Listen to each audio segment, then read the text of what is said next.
Okay, so I am changing this live stream here. Hopefully this comes up to people. I'm gonna go ahead and try to get everyone over here as much as I can, but I hope everyone is having a good time. Um, I guess I have this. There's Steve. Okay, was it easy to find the new live stream?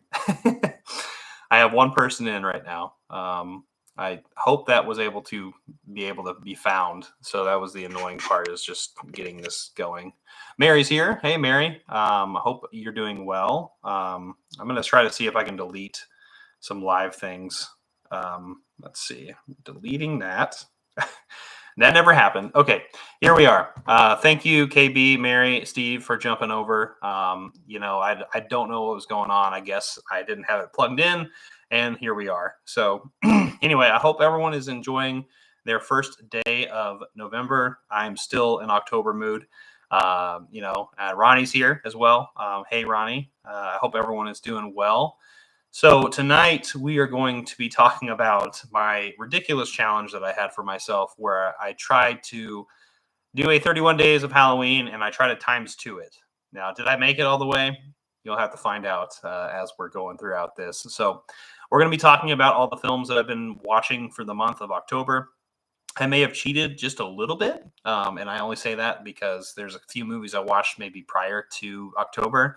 So yeah, obviously, if I'm going to try to watch 62 movies, then I'm going to try to get as many things as I can possible. But I cut myself off at the 31st, so not before Halloween. So that's what I've done. So looks like Mike is here. Happy All Saints Day. Yes, happy.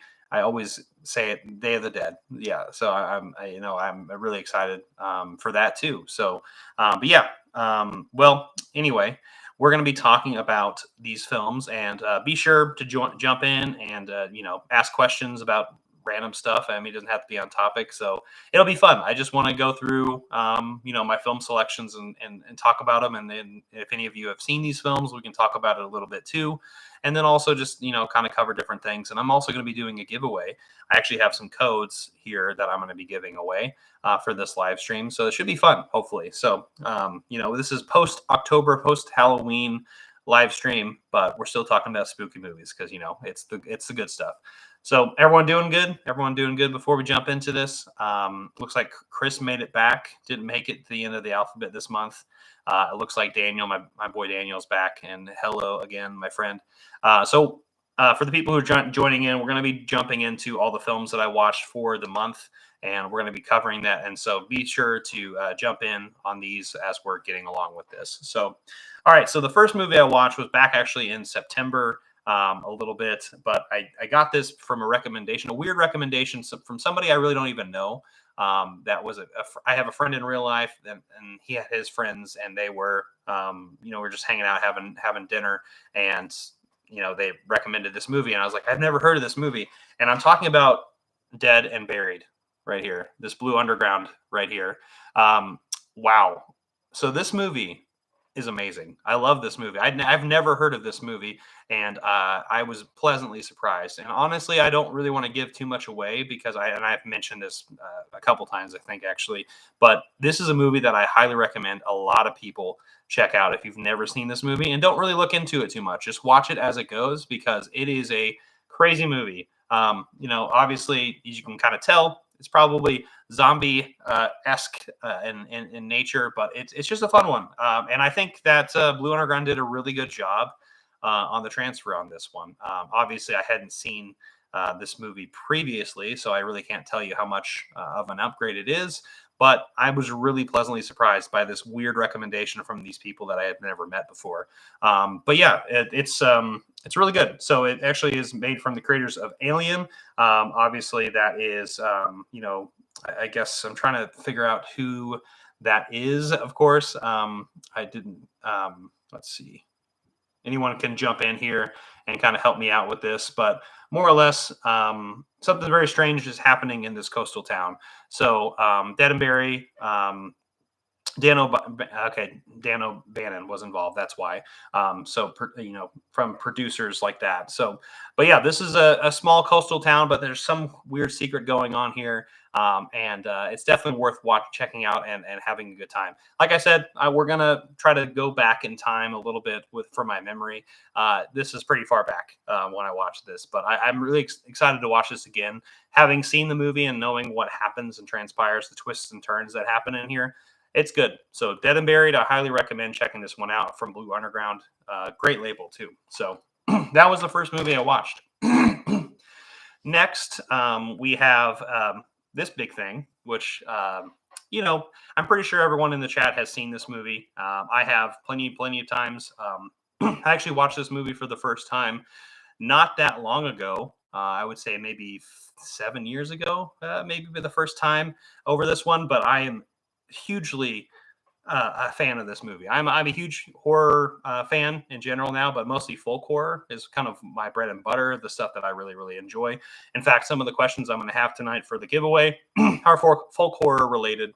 But yeah, this set for the Wicker Man right here, this this box set, right? There's various versions of this edition that came out. I know in the States there's a steelbook that I do not have. That is kind of similar to this kind of design where it has, kind of, the floral design with that one lady on it. And then there's another edition that came out in the UK. There's a steelbook as well. That's the same as this one, but this is the big box set right here from Studio Canal. And I absolutely adore this movie. And they did a fantastic job on the restoration. I think this is a must buy if you are a fan of the film. Or a fan of folk horror in general. This is definitely something that I think everyone should check out. At least get some kind of edition of this movie. This is an amazing movie. It's weird as hell, and I love every second of it. But yeah, there's a lot of really cool extra features in here, like the Wicker Man at 50, which was a really cool celebration at looking at the 50th anniversary, of course. New Robin Hardy script, The Lost Ending. That one was special. I thought that was really cool. That special feature was one that was like a big must here. Just seeing kind of what could have been for this movie, which is the movie that we all know and enjoy for such a long time. And then there's also revisiting the locations of the Wicker Man, kind of in a modern, time, and seeing what has stayed there, what has not. But yeah, this is an amazing piece. I don't know if everyone has seen it. I've unboxed this, but there is this cool little pop-up here with all the things in it. The movies itself, there's so much stuff in here. If you want to check it out, there's plenty of people on YouTube, myself included, who had covered this movie. So let's jump back into the chat. Let's see. Gray was saying good flick to Dead and Buried. I haven't seen this one. Ronnie, it's very good. It's very fun. Cobwebs. Daniel said Dead and Buried is really good. Dan O'Bannon was involved. My friend Ryan's here. Hey, man. Saying Nathan, who loves the Wicker Man. Yes, I you do too. Ronnie says I play the fifth about not having seen it, but that's a beautiful looking edition. It really is, and I'm really happy to have it. I have way too many editions of the Wicker Man now. First watch for me too this year. I hope you enjoyed it, Mary. Yeah, it's a fun one. So, all right, so we're jumping along here to the next film, which is one that I think is really taking over for a lot of people. A lot of people are really loving this movie. And actually, I'd like to shout out my friend Daniel, the Cobwebs channel, was the first person who got this on my radar, at least. But of course, I'm talking about Cobweb, which this movie is, like I said, blowing up. I think everyone in the space is really talking about this movie and has really enjoyed it so far. Really fantastic movie with great atmosphere, great scares. The entire production is creepy as hell. The house design, everything that comes in this movie. There's a lot of twists and turns as well. There's never a dull moment in this movie. It is just really fun. And I cannot wait to watch this movie. It has Lizzie Kaplan in it, who is amazing. I've seen her in a million things. Then Anthony Starr is in it as well, who I have actually only seen in The Boys, which is a great show as well. But yeah, this is really fun. And then, of course, the child actor who's playing the kid named Peter, which I cannot see because that is obviously right there. It's way too freaking dark. Is a really great actor. I honestly thought it was a really good performance from him, and really compelling. And he definitely felt believable in kind of the things that were going on in this movie. So it's a great one. I highly recommend everyone check it out. I'm sure I'm beating a dead horse. I'm sure a lot of people have already seen it or have heard of it. So actually, this brings me to my first giveaway, actually. So speaking of Cobweb, I have the code for it right here. So my first question is for everybody in the chat watching this right now: how many movies did you watch in October? Give me a number in there, and whoever has the highest number will get this, this code. If you already have it, then I'll figure it out. So anyway, to get this code for Cobwebs, let me know how much you watched for the month of October. Give me a number and let me know in there, and then we'll give this code away for Cobwebs. So we'll do that a little bit later.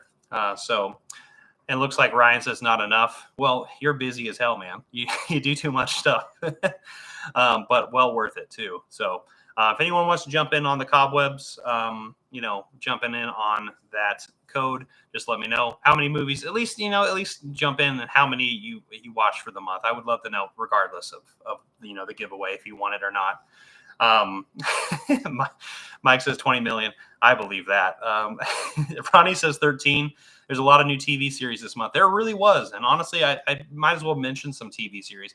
I'm actually still halfway through The Fall of the House of Usher, which is the new Mike Flanagan show, which I'm sure a lot of you have been watching. It's such a good show.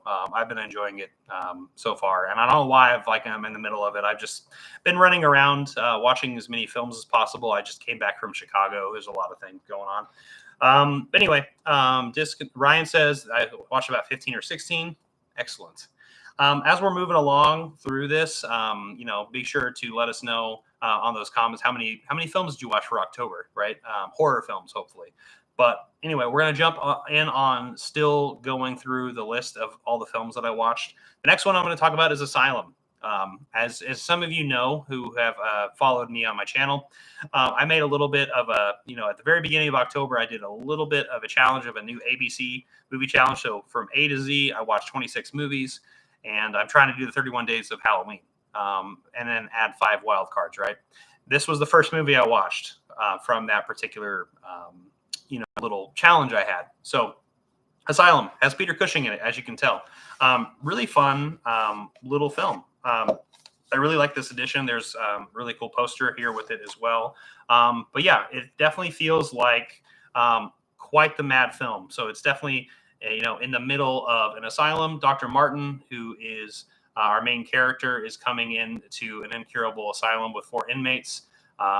And this goes pretty crazy. So it's a film as like there were stories being retold to this new hire as he's going through and, piecing together what's going on at the place. And it ends in a very crazy way. I really like the ending of this movie. That movie ends in a really fun way. And I like the gimmicks in this movie. So it's a fun one. If you haven't got this one, it's definitely a fun one to watch. It's definitely a fun horror film from Amicus, which is, I'm still pretty new on Amicus. I've seen a lot of Hammer, but I have not seen its rival, its sister company, I suppose, its rival one. But yeah, Asylum, really fun one here. All right, let's go back to the chat. Let's see. Steve said he watched 20, but only 15 horror. Yes, I'm omitting some non-horror films tonight. Like The Creator and Kung Pao, for instance. I watched Kung Pao on the 30th of October, but I love that movie. It's so stupid. Let's see. Ronnie says I just finished the Fall of the House of Usher. Really liked it. It's not my favorite of Flanagan series. I agree so far. It's going to be pretty hard to top Midnight Mass for me. So that's definitely at the top of my list from Flanagan. Jordo's Video Village. Hey, I just watched 41 movies because I have a problem. Hey, I have a problem too. Apparently, I'm trying to watch 62, right?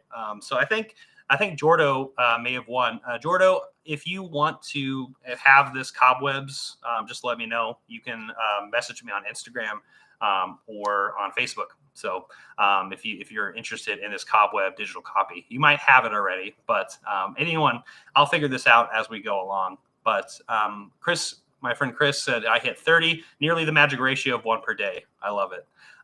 Just one more. You just need one more. Watched Asylum for the first time this month as well. Great mix of portmanteau and The Beast Must Die guessing game, which that movie is an interesting one. I haven't seen the first one you had mentioned, but The Beast Must Die, interesting werewolf movie, mystery werewolf movie. Let's see. KB says I'm still updating my letterbox, but I'm up to 33. Excellent. Let's see. Mike said he watched 12 horror movies. almost 13. You should have made 13 right there. And then Jordo, I don't have Cobweb, but I'll hit you up. What's up, KB? Okay, cool. And KB's in. So yes, Jordo, this Cobweb is yours. Let's keep going as we're going along in this. The next one, if you are familiar, is A Blade in the Dark. This is a Lamberto Bava. Man, I cannot say it. But I really love this side more. Right here, La Casa con. I'm not going to say it. I can't say Italian words, but I really love this box set right here. As you probably have seen, this is from Vinegar Syndrome. I really like the design of this box set because you get to see both sides. It's really gruesome, but I actually kind of like this side more.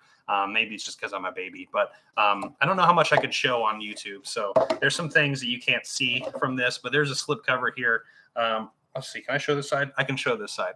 I can't show you the other side, but really fun film here. I really enjoyed this, and a really, really fun, version from Vinegar Syndrome. I wasn't able to watch the special features on here, but I really enjoyed this. I really love the atmosphere because obviously this is a Giallo. If anyone hasn't seen this movie, this one I'm not as familiar with Lamberto Bava. I haven't seen as much from this director, but it's a film composer who's hired to write a new film score, but there's some murders happening around him that keeps popping up in this secluded villa. So it's a very interesting movie. I really love how pretty much at any moment somebody could die.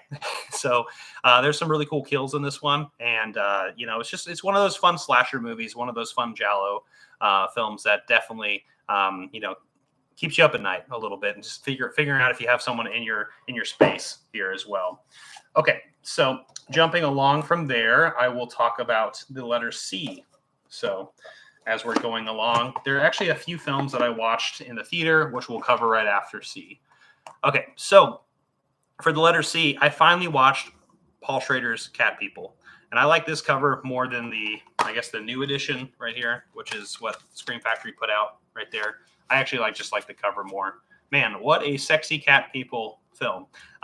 So if anyone has seen the original Cat People from the 40s, it's one of my favorite. It's one of my favorite horror movies from that decade. It's just a really atmospheric film that really plays on the fears of the darkness and not seeing what you have, the things you can't see and the things that go bump in the night and things like that. So Cat People from Schrader, very similar in his homage. It has its own identity, although it has some pretty weird moments. Of course, it has some very interesting incestuous kind of things going on in it. So that might be one of the weird turnoffs. But of course, this is the 80s, I suppose. And so I don't know. I can't really excuse it. But Paul Schrader's a weird dude. But this is a really fun movie. There are a couple of special effects in this movie that I thought were strange, but at the same time, it's of its time. But I thought it was a really cool reimagination of that classic story, and then also, it having some new sexy skin to it, I suppose. Fur, maybe? I don't know. But Cat People, this was a fun one. I'm looking forward to rewatching this again. Natasha Kinski, she's fantastic. So is Malcolm McDowell as well. John Hurd's in it as well, who does a really fantastic job in it as well. So, all right. So people keep the conversation going as we go along. But let me look into some of the films that I had watched that were not on me real quick. First, I also watched the movie called It Lives, which is a new movie that came out in theaters.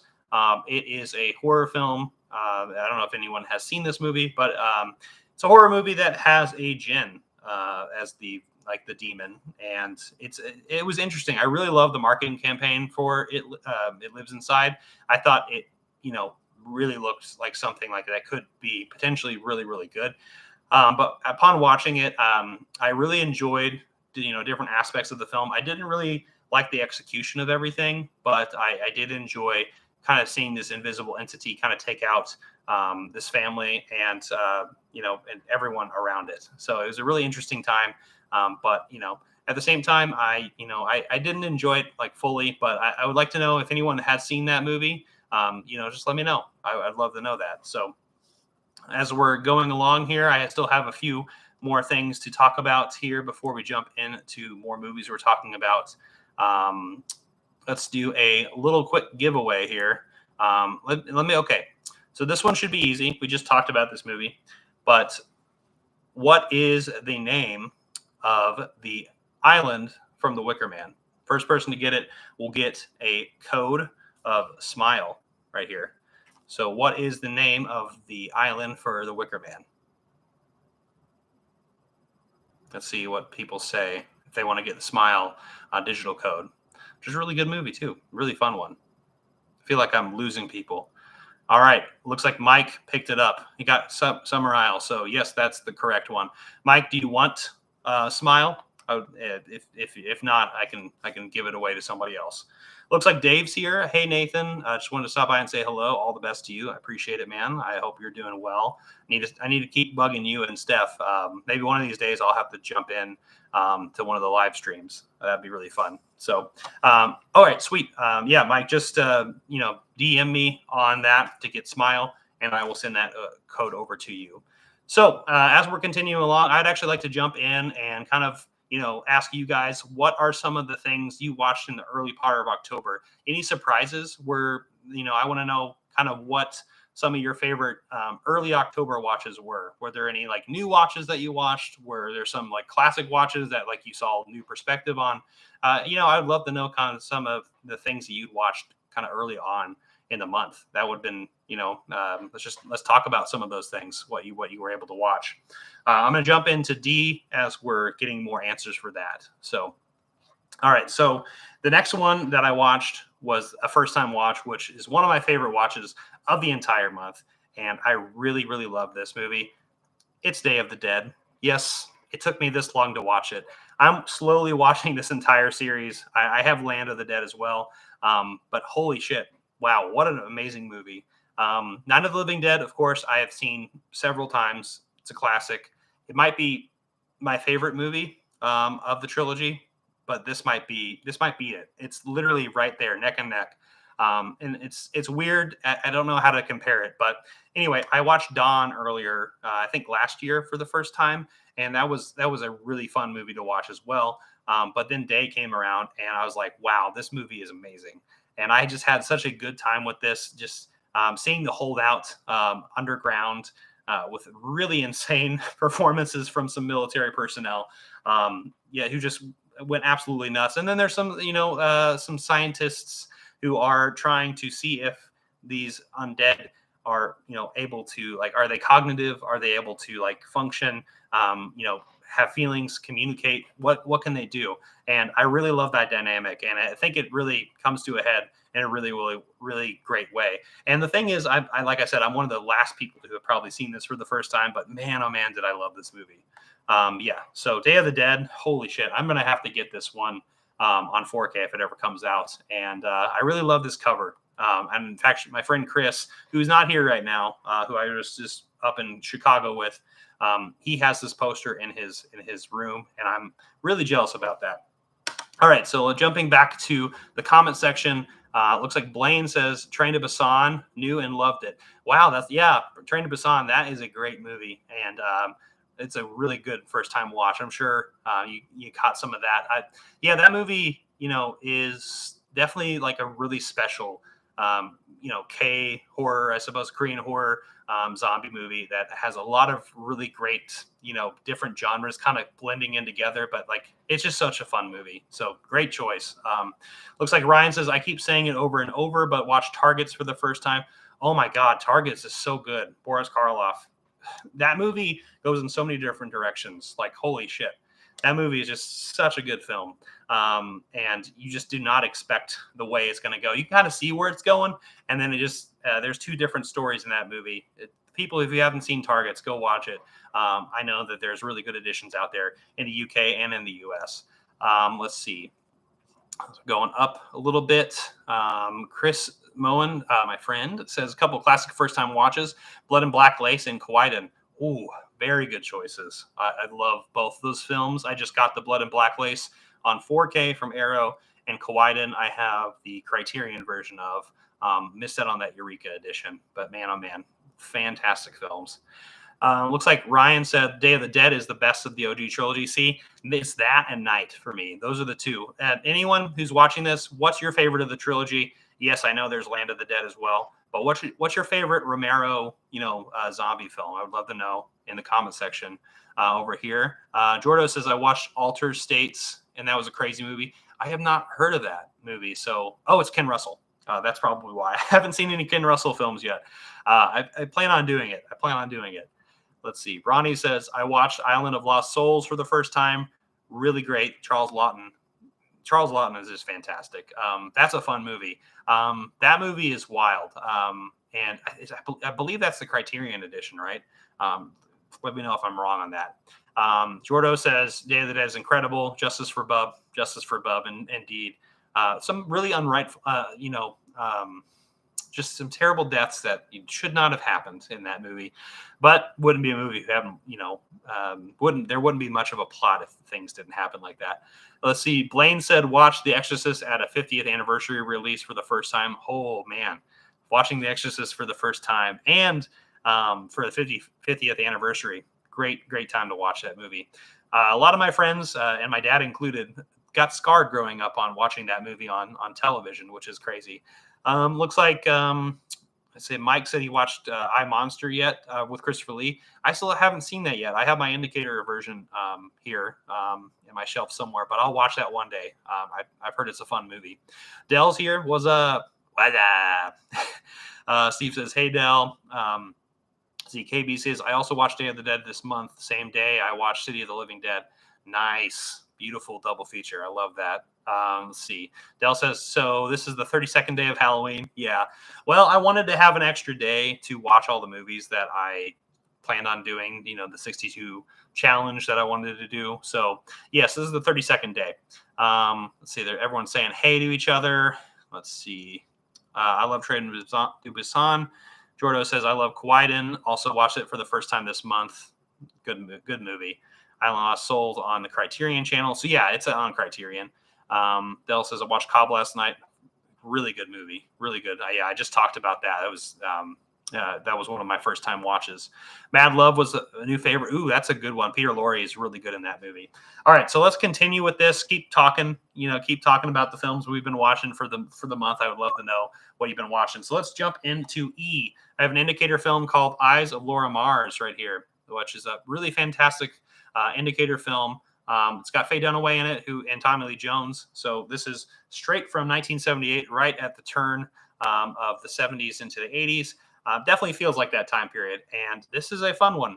It's a woman who keeps getting premonitions of deaths coming up as she's having flashes happen before her. It goes in pretty crazy directions. It definitely feels like it had inspiration from things like A Blade in the Dark, like Giallo films, of course. But this is definitely an American film. So she saw all life through the camera's eye. Then suddenly she saw death. So she's a photographer. So every time she's taking pictures, she starts having these flashes of premonition of people dying. It's a fun movie. But yeah, this is the indicator edition. I have the standard edition here. I enjoyed it. It's definitely not my favorite movie of the month, but it's definitely one that I think is worth checking out at least once. So then we're moving to F, which is a really big surprise from Vinegar Syndrome, which I thought was really strange that they put this out. But I'm talking about Flesh and Fantasy, which is a really fun horror anthology film. Murder by suggestion, you're going to kill, you're going to die, and unseen hands pushed him on. So there's three tales here, right here. So Flesh and Fantasy has a really fantastic cast here of Charles Boyer, Barbara Stanwyck, who I love, Edward G. Robinson, which I love, Betty Field, Robert Cummings, Robert Benchley, Thomas Mitchell, Charles Winnegar, and Anna Lee. Man, what a crazy cast for a really fun film, a trilogy of tales from love and death. So yeah, like I said, this is a very weird surprise from Vinegar Syndrome. I didn't expect them to put something out like this because Vinegar Syndrome is not really known for putting out classic horror films. So this was a really fun movie, and I definitely recommend people check this out, especially if you're a fan of horror anthologies. There's some really good stories in here. So this movie actually came out in 1943. So right at the height of a lot of the noir films, kind of, a lot of horror films were kind of just taking a backside to this point, or at least becoming the universal sequel, right, for the most part. So this is a really fun horror movie from this time period, and I think a lot of people should check this one out. So if you've not seen Flesh and Fantasy. All right, I'm going to talk about one more movie, and then we're going to jump into the comment section again. All right, so next is a movie that everyone has seen before. I got this 4K a couple years ago, and I still haven't put it in, and I thought this month was a perfect time to do it. I rewatched The Shining on 4K, and by God, this is one of the best 4Ks I've ever seen. This is an amazing film, of course. Everyone who has seen this movie, you know how good it is. This is probably one of the best Stanley Kubrick films out there. It's definitely, maybe widely regarded from like most people as the best film, but it's amazing. Obviously, amazing performances, Jack Nicholson, um, you know, Shelley Duvall, of course, and we also have I cannot remember the child's actor's name. It's coming off the top of my head mainly because I am just scatterbrained. Danny Lloyd, right?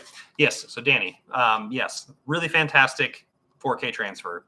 Love the opening shot of this movie. Holy moly, this movie looked amazing on 4K. And if you don't have this movie on 4K yet, I definitely recommend upgrading it because this is a classic film, one of the best. Like I said, adaptations as well. Even though Stephen King didn't like it very much, but yeah, The Shining, really fantastic 4K transfer.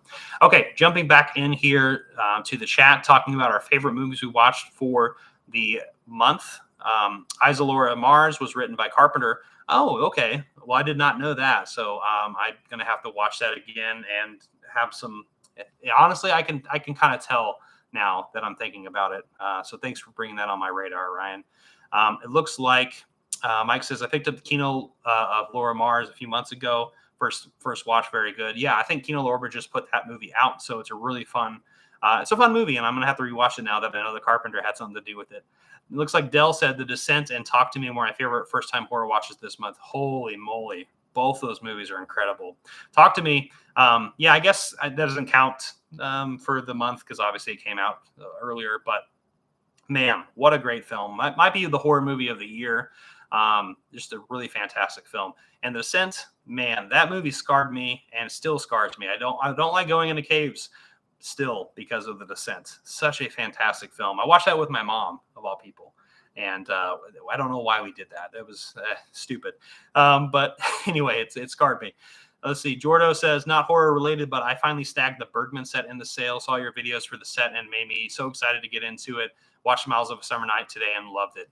I'm happy that my video helped out a little bit, hopefully. Great box set. One that is filled with a lot of joy, like the Miles of a Summer Night. That's a really fantastic film. Definitely one of the best openers to have if you're going to go in that structure, that Criterion put it out. But man, that's a good pickup. So I'm glad that you got that in the sale because that everyone needs that Bergman set. There's some horror in that too. So anyway, Ronnie says I watched Slaughterhouse. LOL. It was pretty fun, but you would have been better if they'd gone for R rather than PG-13. Yeah, but they want to make money, unfortunately, so that's why they're doing PG-13. I still haven't seen Slaughterhouse. I've seen the memes though, so it looks really fun. And Dell's just going a little crazy here with The Shining. And then my friend David here, of course, I come on right as you're talking about The Shining. Well, yeah, well, of course, person who's probably one of my friends who's closest to that area, or at least was from near that area. Yeah, so keep jumping along here. I'm actually going to ask the next question for people to jump in for this next giveaway. Okay, so the movie Midsommar, that's what we're going to be talking about. What title is Danny crowned in Midsommar? So if you've seen the movie, what title is she crowned? So if you've seen Midsommar, give me the title that Danny was crowned at the end of the movie. So and then you will win a thing of Pearl right here. So I have a Pearl giveaway right here, another horror movie, a really fun horror movie called Pearl. So if you're interested there, it looks like Ryan says May Queen. Perfect. You probably already have Pearl, right? And then Jordo also says May Queen. Do either of you want that or anyone who needs that already own Pearl? And I know Ryan already has it. He already has a million things. My life is destroyed, Queen. Dell, do you want Pearl? I might give that to you for that. I love that. Yeah, because I was gonna say I knew Ryan had that one. Dell, do you want Pearl or do you already have it?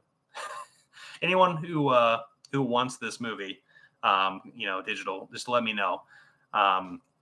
All right, so great movie, Midsommar and Pearl both. So yeah, anyone who might already have it, if anyone wants Pearl, just let me know in the comment section because apparently Dell has it too. Okay, so we're gonna keep jumping into the films we watched for the month. I'm gonna have a couple more, and then I'll ask some more questions to you guys to jump in here. The next movie I watched was The Grave, which is a really fun movie from Vinegar Syndrome. I actually got, I guess, a limited edition title of it from it. I guess it's 1822 of 5,000. So 1822, great year, of course. We were all around for 1822. The year after this state that I live in was, I guess, codified. So yeah, good friend, for Jesus' sake forbear to dig the diffs enclosed here. Blessed be the man that spares these stones, and cursed be the man who moves my bones. So this is about grave robbing. This is a very interesting movie. I didn't expect it. It feels like a TV movie. I really love the cover of this. I definitely did not expect it to be the way it is here.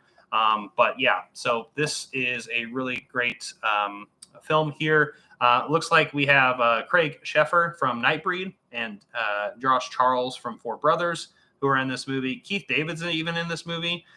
Which I enjoyed at the end of the movie, or actually he's here throughout the movie the entire time because there's a priest and somebody in a cell recounting this story of the time that they robbed this grave and there was a curse that was set upon them. Really fun movie. Definitely feels like a TV movie, so it's not the greatest movie of all time, but I was definitely really pleasantly surprised by having some enjoyment of this. Although it did hit a little too close to home because a lot of this stuff is set in the South, and that's very close to me.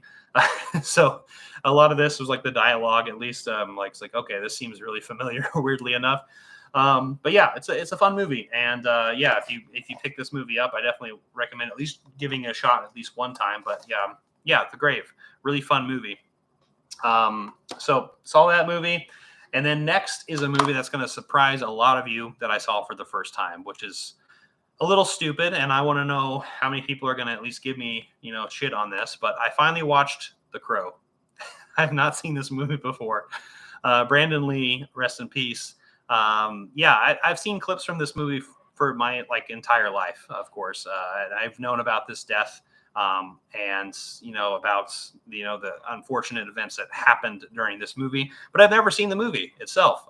So it took me a long time, and having seen it now, I can see why a lot of people really love this. It's got a very interesting atmosphere and aesthetic to it that I think carried over into a lot of other films. And I honestly, I really feel very strongly that this movie really influenced The Matrix, quite a bit. Obviously, like I said, I'm one of the last people to have seen this movie for the first time. So giving me as much shit as you can in the comment section as we're going along. But man, what a film. I need to rewatch this. I need to rewatch this movie again to get a little bit more in depth with it. But it definitely feels very much of its time in the early 90s. But yeah, it was a fun watch, and I'm really glad that I finally own it, even though it's just a standard normal Blu-ray. But that's just how it goes, right? Okay, so we're jumping back into the chat real quick. Let's see. Sorry, I answered before. Already have it. Don't think I can add those digital codes here, but at least I can try. I can say I don't own it. Well, Chris, I might try to see if I can get you that over, if anything. I'll see what I can do. My friend Sam's here. Dude, what's up, man? Let's see. Still haven't seen The Crow either. Oh, wow. Okay. I just outed Chris. Apparently I'm not the only one who's not seen The Crow, so I'm glad to hear that. Sorry, Chris. Let's see. Holland's here. Hey, man. I hope you're doing well. Let's see. Everyone's saying hey to each other. KB is also outing himself. He has not seen Candyman, which is crazy. Really fun movie. But fun is not maybe not the right word. Either version is not fun per se. Fun performances, that's for sure. But yeah, The Crow is Candyman. Let's see. Grace says, I haven't seen The Crow. What? Am I the only one? How in the world have so many people not seen The Crow? I guess I'm late to the party on that one. That's crazy. Love the Crow soundtrack. Yeah, the soundtrack was really fun. Definitely very much of its time though. Ronnie says another first time watch was Visitors from Arcana Galaxy. I have not heard of that movie. Oh, it's a Deaf Crocodile release. Okay, that's Yeah, that sounds like a fun time. I love Deaf Crocodile. They're a great label, and definitely people need to check them out. Really fun, early '80s Croatian sci-fi film. That looks like a lot of fun. I do love good sci-fi, and like I said, Deaf Crocodile has not really missed at all yet for me. Dell says, "KB, I get that reference." Yeah, I just outed him too. Um, let's see. Ronnie says, "So many of my favorite YouTubers in the chat." Well, that's good. I'm glad to hear that. Let's see. Gary's here. Hey, from the UK. Well, thanks for staying up for me in the early morning. I was going to say there's a lot of my friends from the UK who are, here way too late. But I think Sam might have an excuse. He might be working right now. But looks like David says I might just jump into the Mexican Macabre set. Yeah, that's I've heard really great things. My friend Daniel, who was here earlier in the chat, really hyped that movie set up. But I've been wanting to jump into that set for a bit now. KB now has seen Candyman thanks to me. Thank you, Dell. Thank you for doing the right work here. Movie swap. Anyway, let's keep jumping into this. Let me know some of the other films that you've been watching for the for the first time this month. Let's get towards still the beginning. Tell me some of your favorite movie like horror watches, or at least some first time watches that you watched for the first time, or maybe like a movie that you rewatched, and it's a tradition to watch in the Halloween spooky season. Let's keep talking about that as we move along into the next film, House That Dripped Blood. I almost forgot what I was doing for a second. Another really fun film, another anthology film, another Amicus film that we talked about. Once again, has some pretty cool extra features in it with a poster. This is another fun one where a Scotland Yard detective comes in and investigates this house that has some really grisly murders and mysteries that keep happening in this movie. And it goes really, really well, right? All the tenants who are here have a good time. There's nothing wrong with it. I really love the different people who are involved in this movie, which is really crazy, actually, because you have Peter Cushing in it, you have Christopher Lee in it, and you even have Ingrid Pitt, who's fantastic. All of them icons, horror icons. So a really fun movie. I really enjoyed The House That Dripped Blood. I honestly can't wait to rewatch this movie. I love anthology movies, and honestly, I want to watch more and more, even if they're shitty, because obviously, anthology movies are a mixed bag every single time. So that's just how that goes. All right, let's jump into the next film, which is another one that I have not seen for the first time, which is crazy because I've known about the memes my entire life because this came out when I was a kid. And I'm talking about I Know What You Did Last Summer, which is definitely one of, and I just mentioned The Crow, right? Where we talking about very 90s. This is like one of the most 90s movies I've ever seen. So Sarah Michelle Gellar, Freddie Prinze Jr., right? They're married in real life. You also have Jennifer Love Hewitt, of course, and we have Ryan Felipe. Great cast, right? Fun cast. Definitely very much of its time, where they drunkenly hit this man on the road, throw his body into a lake, and keeps getting haunted by like a note that tells them that they know what they did last summer, and slowly but surely some killings occur. So it's a fun slasher from the 90s, definitely very much of its time. It's a fun movie. It's just a really fun movie. And I'm glad that I finally, held out for it to get it on 4K. It's not much of like an upgrade. Then again, I have not seen, like I said, any other version. So it felt like a good one. So yeah, I Know What You Did Last Summer. It was a fun movie, and I can't wait to rewatch it later on in the future here as we go along through more horror films. So let's jump in here. Sam's indeed on his night shift. I knew it.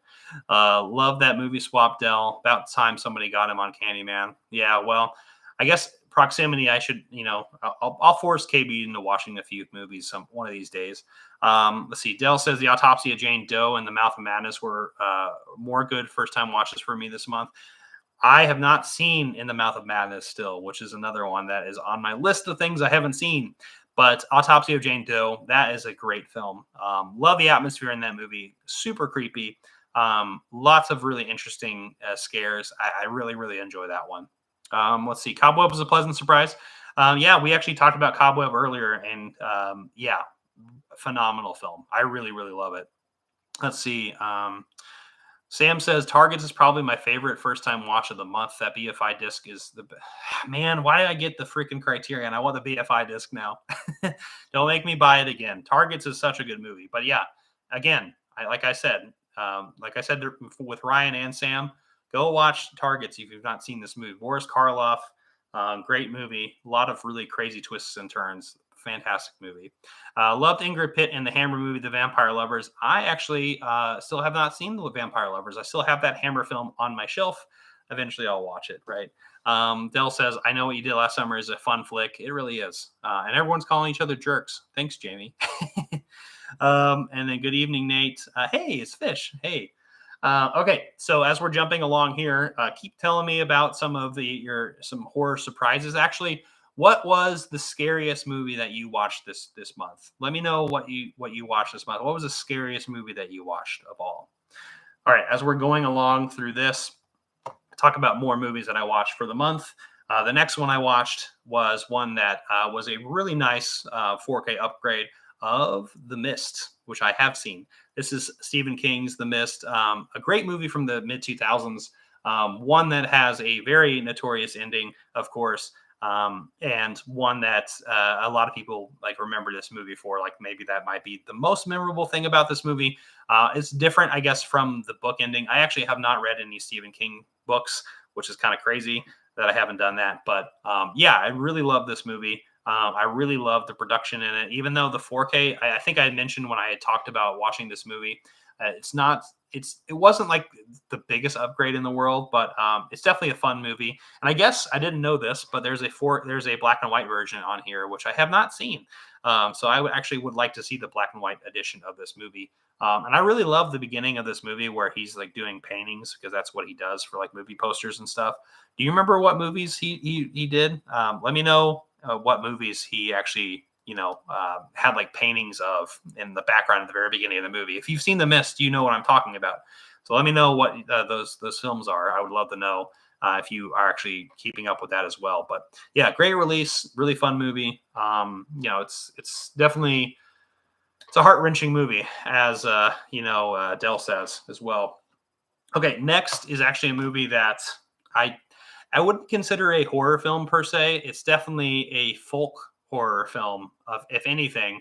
It definitely feels more like a very akin to The Virgin Spring, which The Virgin Spring is a really hard movie to watch. Another Bergman movie. We just talked about Bergman earlier, but I'm talking about The Juniper Tree, and that's with Bjork. Really, really fantastic film. I'm probably going to mispronounce the name of the director, Nietzsche Keen, I believe is how you say her name. So it's based on a medieval folktale from the Brothers Grimm story. It's a hunting debut feature following Bjork, who is Margit, and her sister as they satisfy their mother, who is also a witch.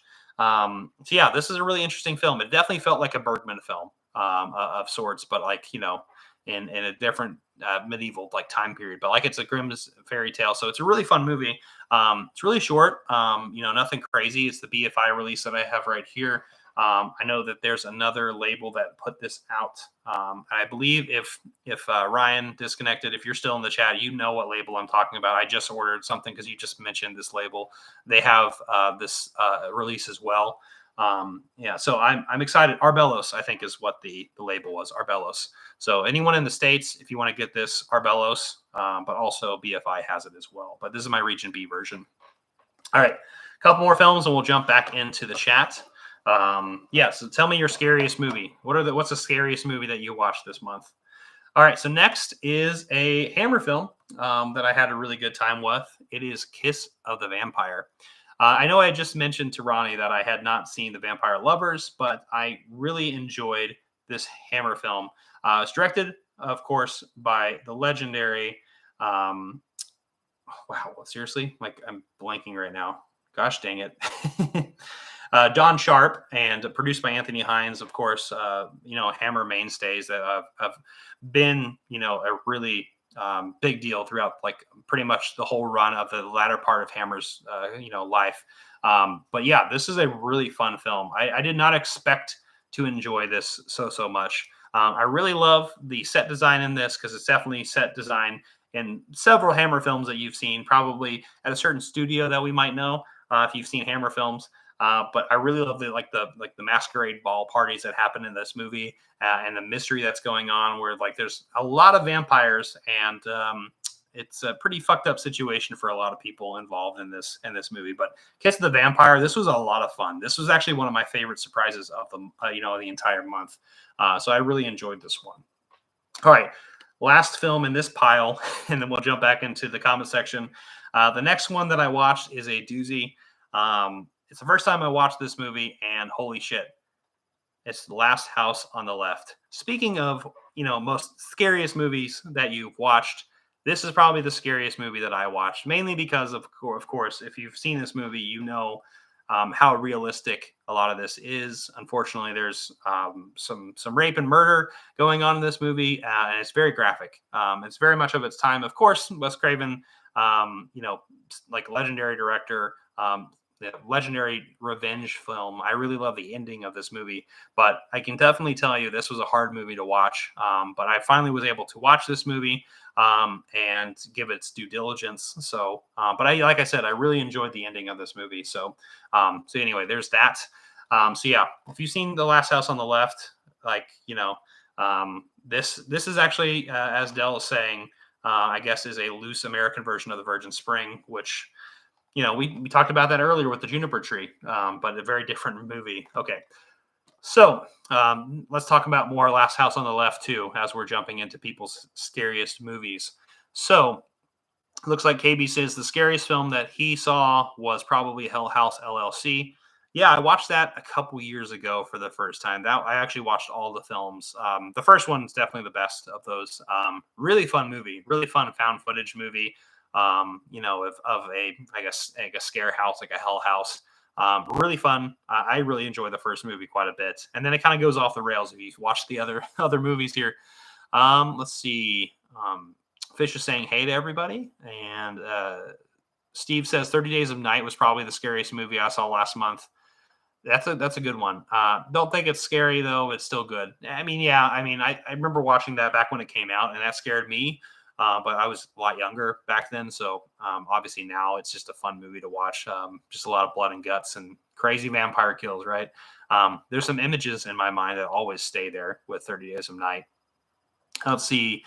Film Collector Archive. The Wicker Man was the scariest movie first time watch for me this Halloween season. The film is terrifying. I purchased the Studio Canal 4K box set.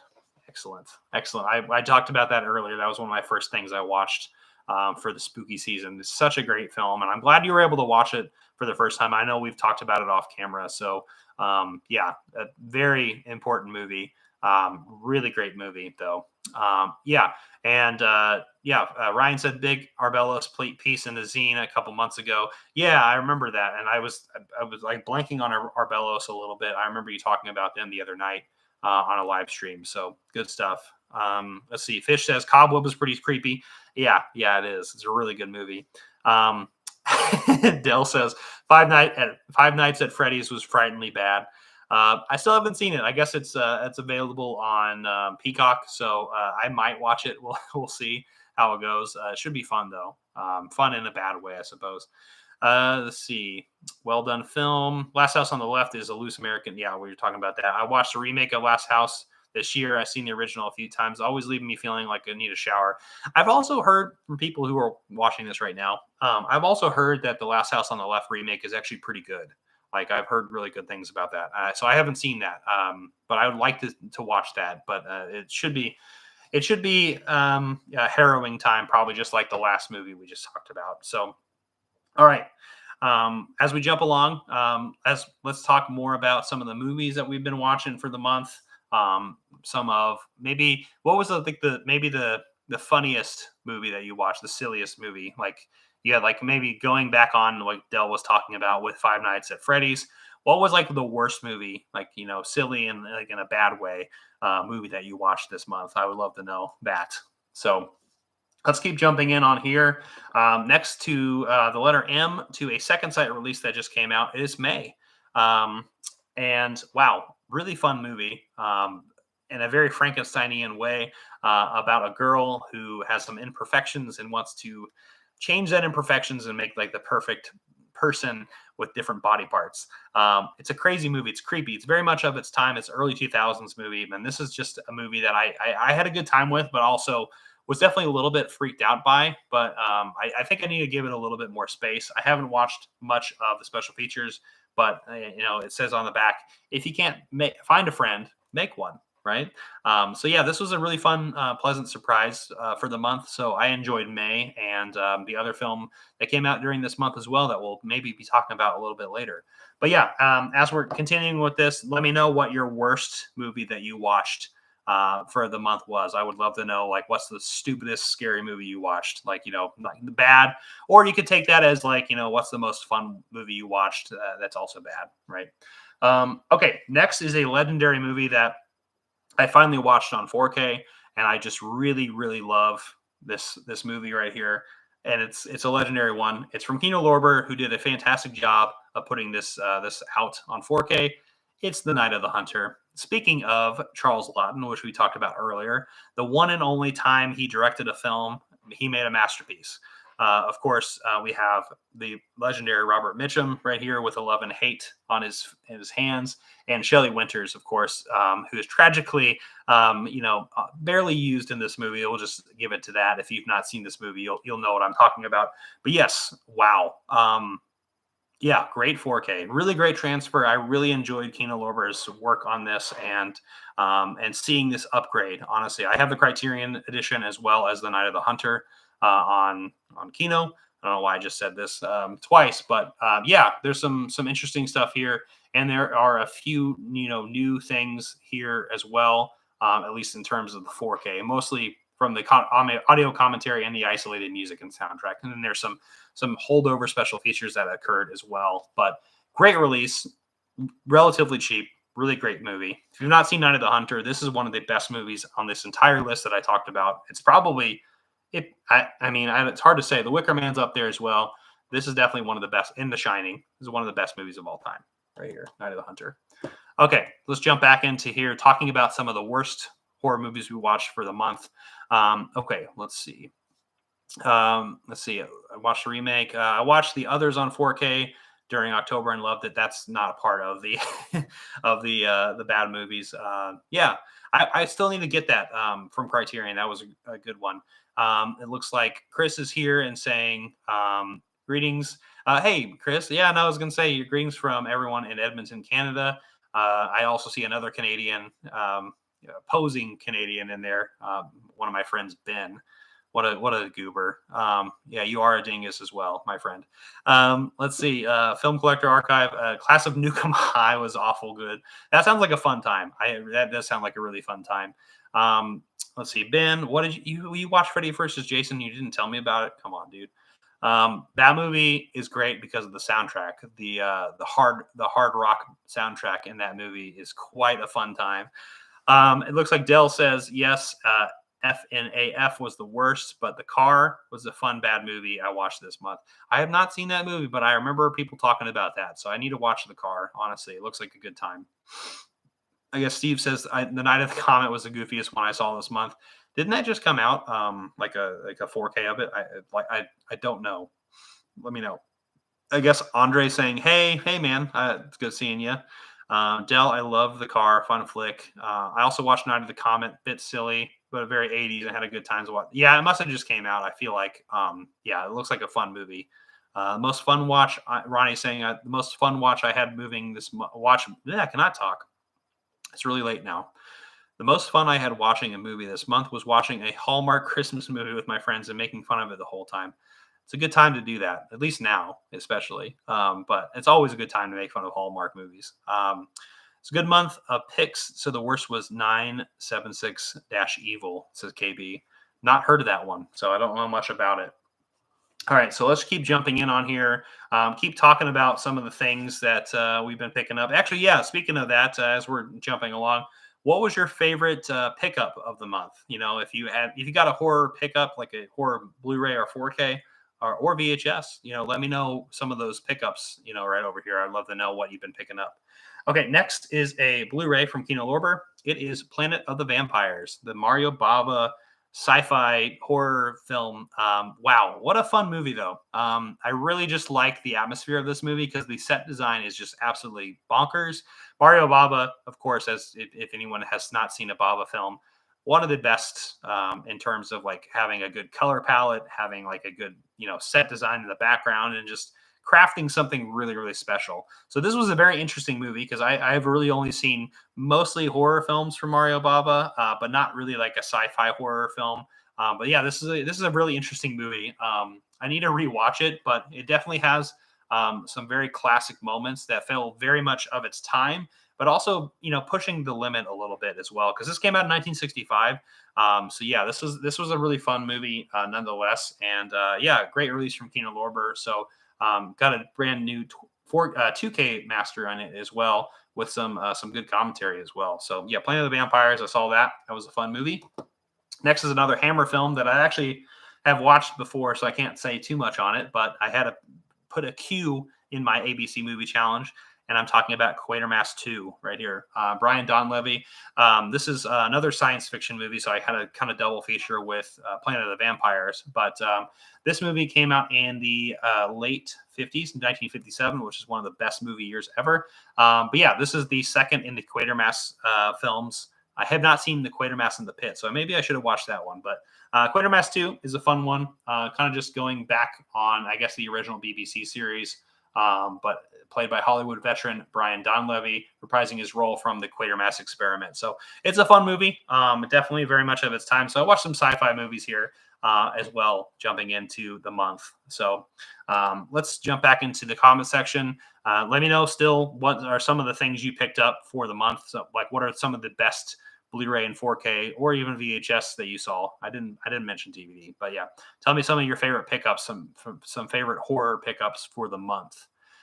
Looks like KB is saying, okay, there's, I think a 4K did just come out. Yeah, we were talking about Night of the Comet. Tim's here. Hey, man. Hope you're doing well. And everyone's saying hey to Tim. Yep, I just finished a 12 Angry Men double feature for tonight. Holy shit.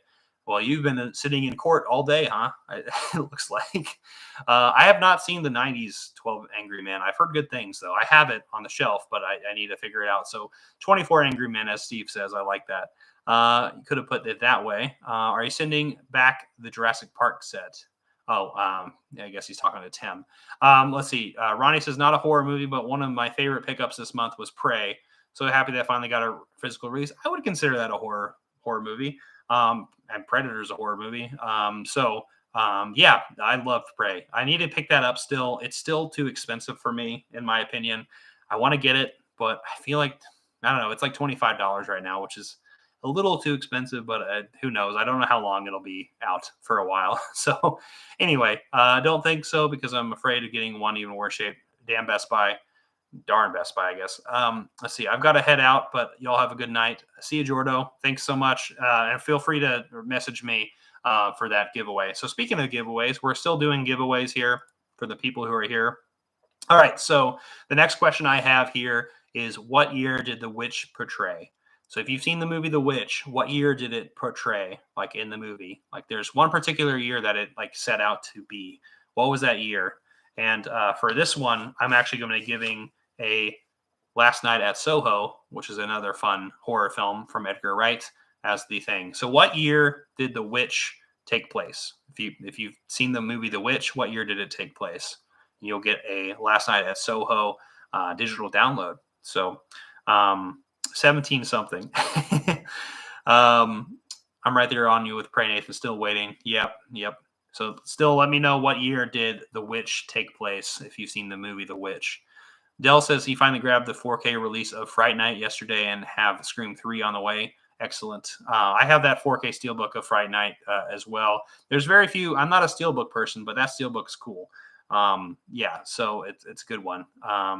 Let's see. Scream 3.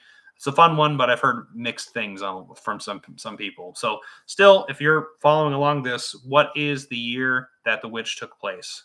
Let me know down there, and I can give you. At least Dell's trying something. 17 something, maybe, but maybe not close enough. All right, so jumping into more films that I watched. Next, we're going to talk about a movie that came out not too long ago. This is actually an IFC film. Scream Factory put it out as well, is Relic. Wow, this is a great movie. I really enjoyed this movie. It's an Australian horror film, and it definitely creeped the hell out of me. It's definitely got some dark and wicked and even cobwebs vibes to it. A very eerie. Like every shot in this movie has something weird going on in the background, or like it just makes you uneasy. It's just a really scary movie, and I really, really enjoyed it, and I really liked, the different twists and turns that came about it. But Emily Mortimer is in it. Robin Nevin and Bella Heathcote is in it as well. But yeah, this is really, really good.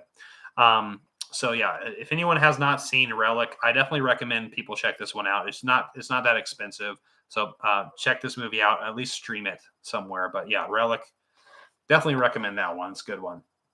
All right, next is actually 4 movies. I actually finally completed a box set, a fun box set at that. But there's a couple of some stinkers in this box set.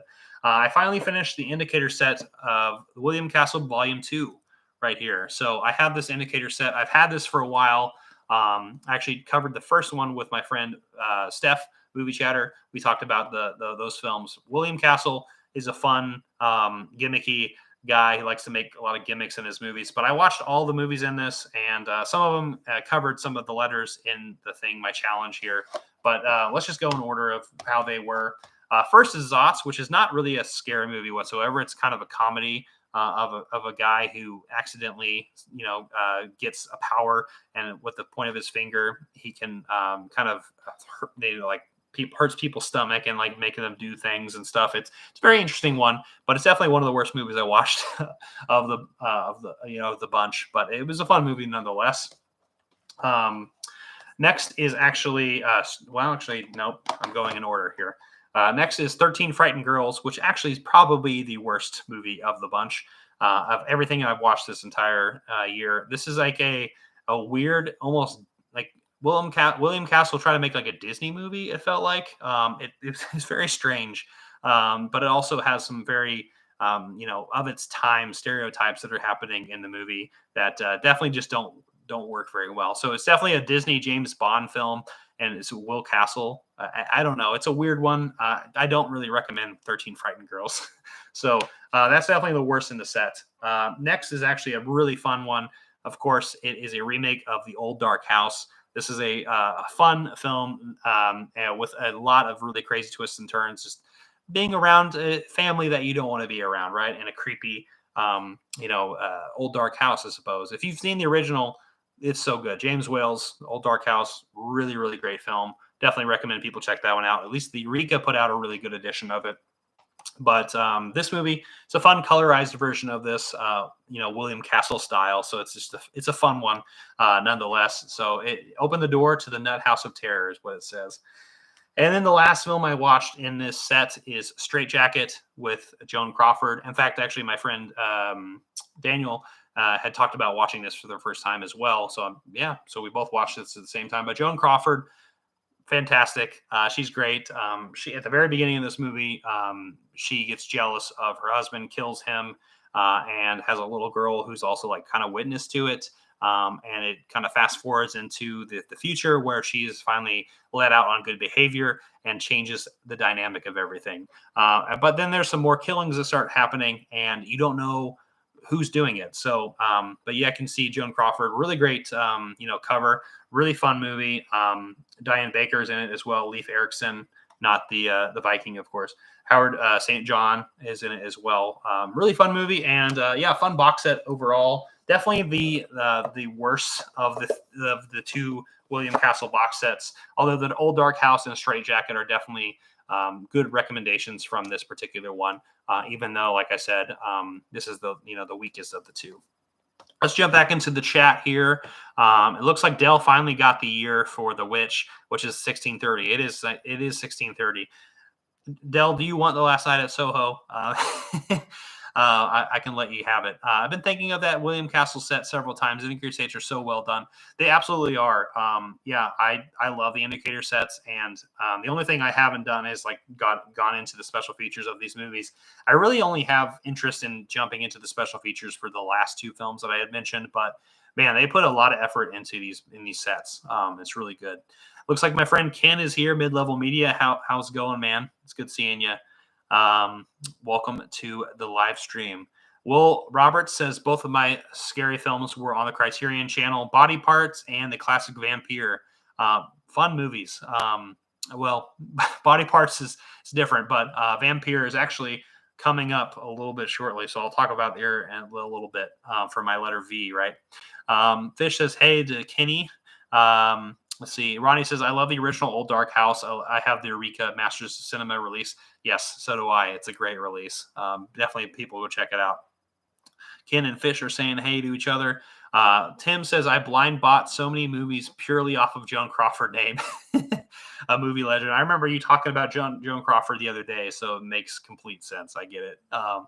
Steve says, I guess my favorite horror pick was the Halloween H2O Steelbooks since I got it for free. Excellent, man. I still need to see those editions. I don't have like the Scream Factory because it was always way too expensive, even though it's just on sale. I probably should have picked that up.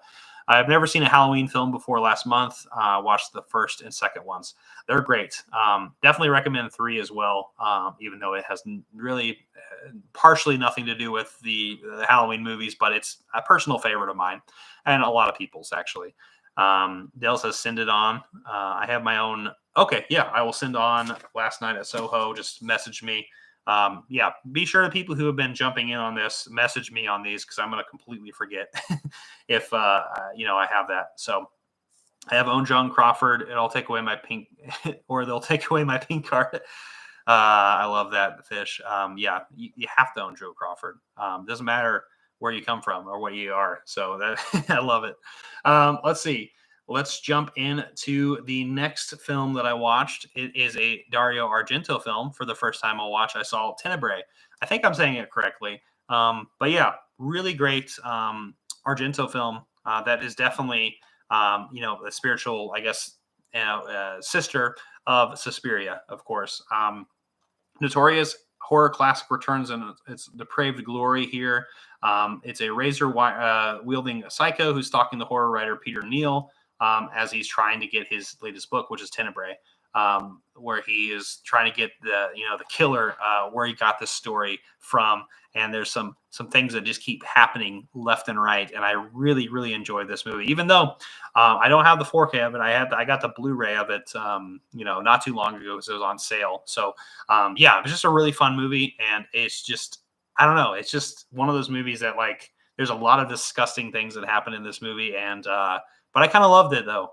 It's definitely one of my favorite of the kind of giallo slashers that happen in this movie. But yeah, it's gross. But yeah, it's a good movie, and so I can see a lot of people are talking about it already. So we'll cover that here in a second. But man, oh man, great film and great score. Argento, right? I mean, how can you go wrong with that? Next is a movie that I adore, honestly, and I adore watching this quite some time ago. And I picked this up from Second Sight. I was lucky enough to get it, but I'm talking about Under the Shadow, which is a really fantastic film about a djinn, another djinn story here, but a much better version than It Lives Inside. But yes, wow. Yeah, this movie right here is set in the 80s, in the late 80s in Tehran. And it is talking about the shift, the takeover of the regime, but also, so it has some socio-political implications as well of what's going on in the Middle East in particular. But it turns into a horror film in a very specific apartment of a djinn that has appeared, and it's just really. It's a scary movie. There's a lot of really scary sequences. It's really original. And if you've not seen Under the Shadow, I highly recommend you check this movie out. I don't want to give too much away. It's one that like I've seen at least 3 or 4 times, and I love it every time I watch it. So how to watch Under the Shadow. I finally watched my edition from Second Sight, of course. Fantastic film. Under the Shadow, highly recommend that one. Let's jump into the comment sections because everyone's talking about Tenebrae and Under the Shadow, hopefully. Let's see. KB says, I picked up Tenebrae this month as well. Favorite Argento. Oh, okay. Yeah. I mean, I can't fault you for that one saying it's your favorite. Unfortunately, with Joan Crawford and Betty Davis, there is so many movies that they're prominently advertised in being in their roles as very few minutes. Hey, it's the same with Christopher Lee, right? He's in so many movies. I guess Sam was saying Tenebrae is a video nasty banned in the UK for years, and the ending is wild. Yeah, I love the ending. The ending is, I should have talked about that, of course. How could I forget how crazy that ending is? Let's see. Kim says, oh, yeah, Tenebrae is one of my favorites. Second best behind Deep Red. Okay, yeah. I've only seen Deep Red once, so I need to watch it again. But yeah, I really love it. I think Suspiria might be my favorite. I know that's a cop-out answer, but it's a great movie. Tim says, Betty, damn autocorrect. The Goblin score in Tenebrae is badass. Yes, it is. Everyone's saying hey to each other. It's like a Sunday night. It really is. Yeah, keep talking about some of the films you've been watching this year. We're almost done. We still have a big chunk here, but we're getting there. And I'm missing a Pacers game right now. There's a Pacers and Boston Celtics game. Don't tell me anything about it. I know some of you are basketball fans in the chat, so I'm sure my Pacers are going to get whooped. But regardless, let's keep going. So I watched this movie right here again. I watched this on Friday the 13th because, of course, this came out on Friday the 13th. We had a Friday the 13th movie. Man, my brain is completely gone. We had a Friday the 13th this October, which is a first in quite some time, actually. So yeah, of course I had to watch this on the day itself, Friday the 13th, and had such a fun time watching all these original deaths. I used to hate this movie, which is really weird. I watched this at a dollar theater, maybe like 12 years ago for the first time, and I just didn't care for it because I didn't really like slashers at the time. But I've really come around on this, and actually this summer I watched all of the Friday the 13th movies. So it's fun rewatching the first one, of course, and it's got that amazing cover on it. I really love that cover. So yeah, had to watch this on Friday the 13th. How many of you actually watched this movie on the 13th last month? All right. Speaking of Vampire, we just talked about this a little bit earlier, but I have the Eureka edition right here on Blu-ray. Wow, great release here. I have this version and, of course, the Criterion edition as well. But this has quite a bit of stuff in it. This booklet is thick. I really love it. Of course, Carl Theodor Dreyer film. It's actually the only film I've seen from him so far. I have some of his other films, but I'm really excited to jump into that. But his first foray into sound filmmaking, it's one of the best atmospheric films of all time, in my opinion. It's definitely very... I love a lot of the effects that go on in this movie. That is probably the biggest draw for me. I really also like the different scores that happen in the background on this one, because there's actually quite a bit of different, I think, takes on this as well. I actually watched the one, let's see, I'm trying to look at the different editions of the audio with the, let's see, sorry. I am thinking about this. Where is it at? It's kind of tell me where all the different scores are. Cool. Apparently, I can't find it right here, but it's got some really great scores on here. And definitely recommend people check out Vampire if they've never seen it. It's one of the best 30s movies. Anyway, it's a fantastic film, right? Definitely am happy that I was able to get the Eureka edition of this. Really great cover, too. Really scary scene showing there some realization. I love that. I love that artwork. So keep with that. All right, so we're near the end of the alphabet, actually, for the first run here. Next is actually a folk horror film that I watched that I really fell in love with, and I didn't know that I needed to watch this until I picked this up pretty recently, and that film is The White Reindeer right here. So this movie is a Finnish film. This came out in the 50s, early 50s, 1952. It's a 68-minute film. It's a black and white movie.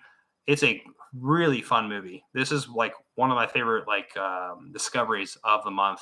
This was a movie that really just kind of blew me away in terms of like just the scares in this, and also just like the very isolated tone of and environment that this is set in, because it's set in like the mountains, and it's very isolated, and this woman who keeps turning into a white reindeer and luring men to their deaths. It's a really fun movie. It's really cool, and I definitely recommend people check this one out if they've never seen The White Reindeer. It's a fun movie, and definitely very influential as well. So very fun watching some folk horror for the month. I'm up that alley all the time. So a few more movies here, and then we'll jump back into the chat. Next is X the Unknown, another Hammer film that I have seen a couple times. Really fun movie. It rises from 2,000 miles beneath the earth to melt everything in its path.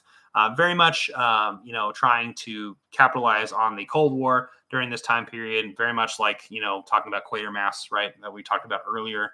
Talking about a lot of the paranoia, but having this unknown thing that is killing people left and right. It's a really fun science fiction film, and very much very much British as well. So it's just it's a good movie. So let's see. Let's jump back into the chat here. Let's see. Mid-level. All right, Ken is saying First Friday is very underrated in the franchise. Great performance of by Betsy Palmer. I feel is too overlooked. Yeah, I agree.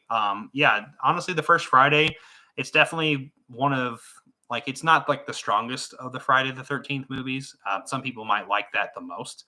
But it's definitely one of like, it's the thing that set the tone of it. And of course, there's an ending in this movie that is just iconic, and I love it. And, Betsy Palmer does a really great job of, doing a few things in the movie that I won't spoil if you've not seen the movie before.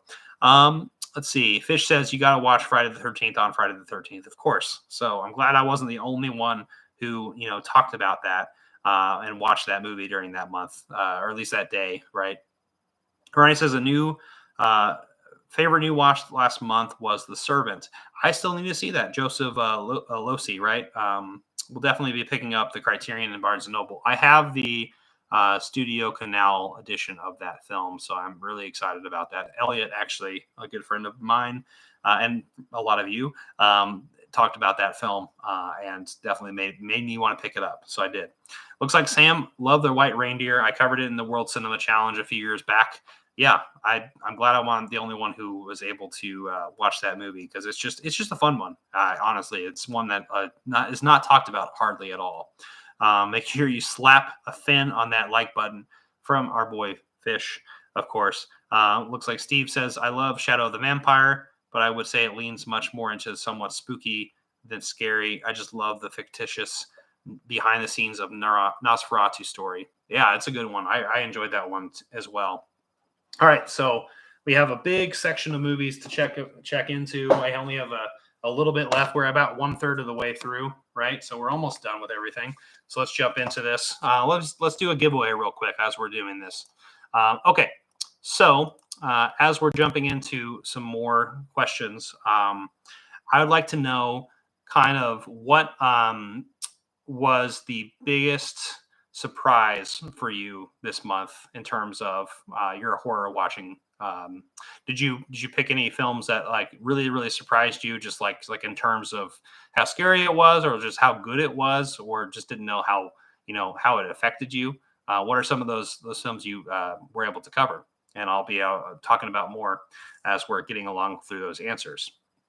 Okay, so next is Why, and I was able to rewatch this movie. It's a classic movie, of course. It's Young Frankenstein. It's in this Mel Brooks collection here. Young Frankenstein is it's one of the best comedies of all time. I mean, it's definitely, it's up there. Like I like Blazing Saddles maybe slightly more than Young Frankenstein, even though I can argue that Young Frankenstein is probably a better movie. But yeah, really fantastic film. Gene Wilder, who I adore, in it as Frankenstein. Man, it's such a silly movie, and they do a really good job of this. We'll be actually talking about Frankenstein here in a bit, but I would love to know kind of what Some of your favorite Mel Brooks movies are. It doesn't have to be, Young Frankenstein or horror related, because I feel like he's only did like two horror movies. One kind of, I guess, an Alfred Hitchcock ripoff. But yeah, what's your favorite Mel Brooks movie, or do you hate Mel Brooks? If you do, let me know in the comment section. I will berate you because because Mel Brooks is fantastic. So you're wrong. um, all right, so next is where are we at? We're on Z, which I talked about Zots actually. Let's actually talk about a few things that I had watched that I don't have physically in front of me here as well. I watched. I do this every single year. I watch Hoobie Halloween, which I watched. I might watch it again tonight. I don't know. I love that movie. I love Adam Sandler. Once again, just like with Mel Brooks. Tell me your favorite Adam Sandler movie, and why. Tell me why it's Billy Madison. Tell me in the comment section. So, do you like Billy Madison, or sorry, do you like Adam Sandler, and do you like Mel Brooks? That's my prerequisite to becoming my friend, I suppose. But yeah, Hoobie Halloween. It's a stupid movie, but I love watching it every year. Honestly, it's something I do every single October is rewatch that movie. Okay, so jumping back into some movies that I had watched that I don't have physically on me. There was a surprise on Hulu that I thought was just fantastic. It's a home invasion movie. It's an alien invasion movie. No One Will Save You. Really enjoyed that movie. I'm sure some of you have seen it. I think I've seen some of you guys talk about it in your letterbox. But man, oh man, that was a fun movie.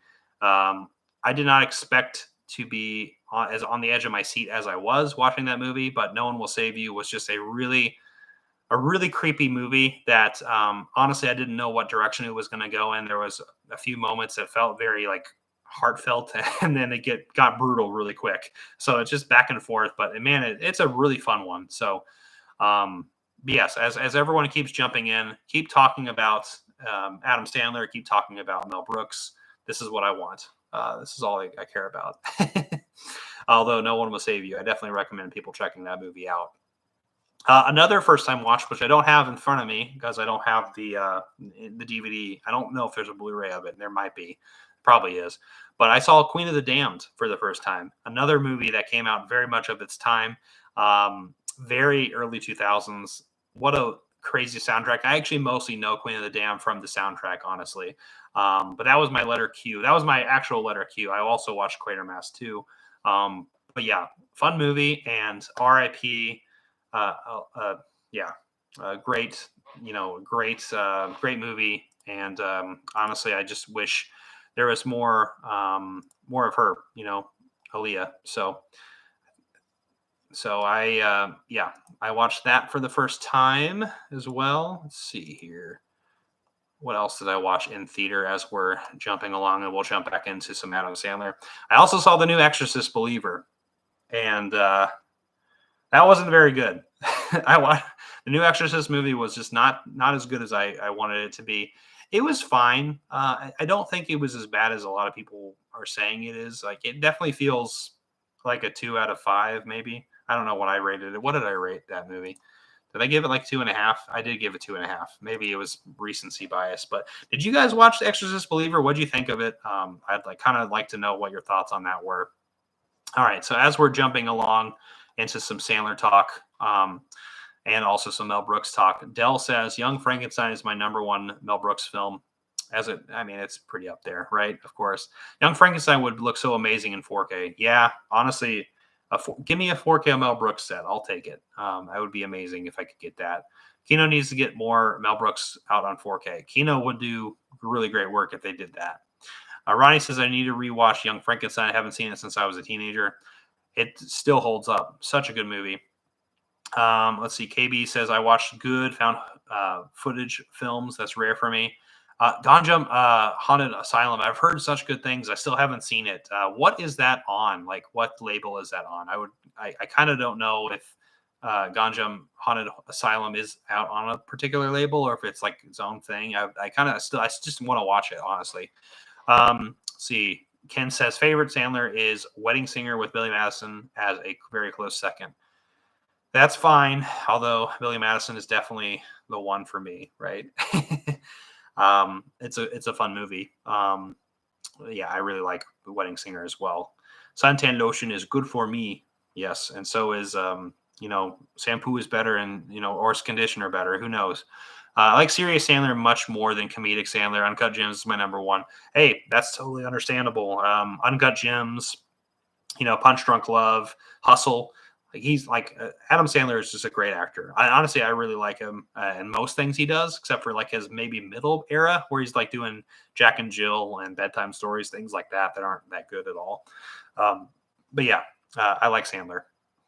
Steve says, "Damn, you might kick me out. I can only stand two films I've ever seen by Brooks or Sandler." That's totally fine. Hey, even though I'm a little bit upset, but I'll live. I've never seen Serious Sandler. Maybe that's what I'm missing. Yeah, definitely go check that out. I would definitely recommend like checking out Punch Drunk Love first, maybe as a Serious Sandler movie. That would be a good one to watch for the first time. Really good movie. Ronnie says, I like Mel Brooks. I did not like Adam Sandler. I do not like Adam Sandler. Most people don't. I don't know why. But anyway, Fish says, not a fan of Queen of the Damned. I read the book first. They tried to mash two books into one, which took away from the history of how vampires were created. That sucks. I didn't know there was a book. So, yeah, definitely have to go check it out.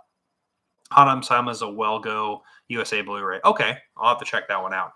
All right, so jumping back into the films that I watched for the month. Next is a movie from Cohen Media.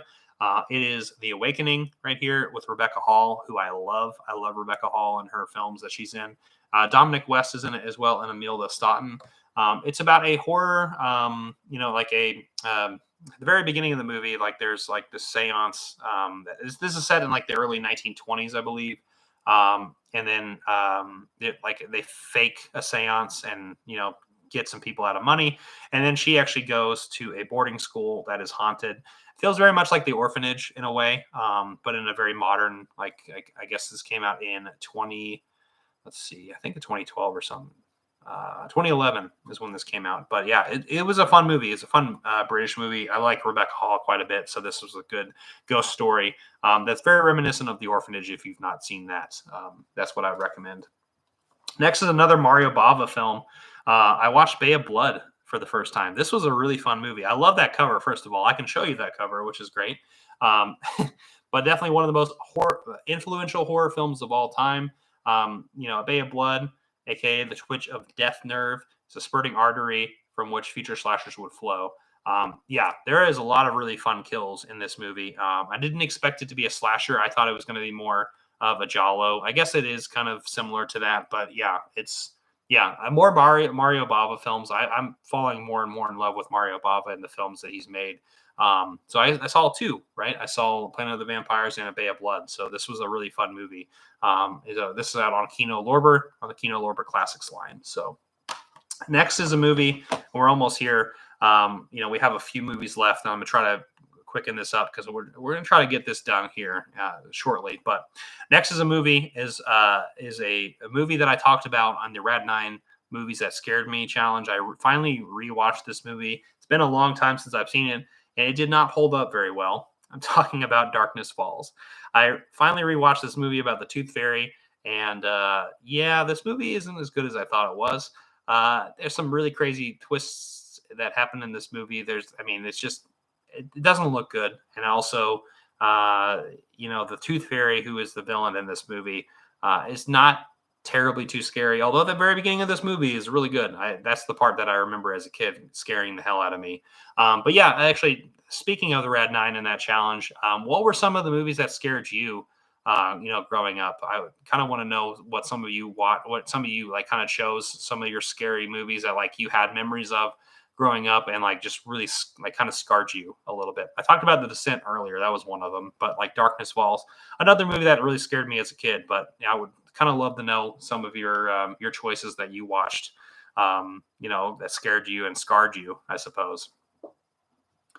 Okay, let's jump into these ones. Next is a movie that I picked up recently that I really enjoyed. I love the atmosphere of this film. It is Eve's Bayou from Criterion. This is a movie I need to rewatch. I don't think I picked up on everything, but I really love the aesthetic of this movie, and it definitely had a very the atmosphere of this movie was like it I don't know, like that and the story itself, it went to a lot of different places. So I feel like I need to closely examine this movie again. But I really enjoyed and was intrigued by a lot of the things going on in this movie. And so it was just a really fun movie from the mid '90s, 1997. Really great performances as well. Samuel Jackson's in it. Journey Smollett is in it as well. Followed with Lynn Whitfield, Debbie Morgan, and the legendary Diane Carroll as the voodoo priestess. So this is a really fun movie. If you've not seen Eve's Bayou, I definitely recommend checking it out. Watch it a couple times, like I need to. But yeah, Eve's Bayou, good movie and great addition from Criterion. All right, next is I guess the last film in the Frankenstein Hammer series. I have only seen a couple of the Frankenstein movies from Hammer, but I have Frankenstein and The Monster from Hell, which is a fun movie. It's a fun science fiction movie about Frankenstein, who is evaded getting killed, and he's been doing his experiments, and I guess his experiments were so legendary that other people started trying to copy it. He gets a pupil in it who is just as mad as he is, and they recreate this man who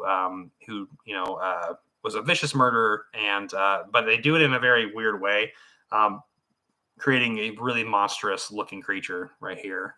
Bulky looking guy, but it's a fun movie. I had a good time, and I like the ending too because all the inmates kind of go all mad, and all the people who were experimented on. So it's a fun one. Okay, so next is the Giant Behemoth, which is a monster film right here, which is a movie that definitely was not inspired by Godzilla. Of course, this came out in 1958.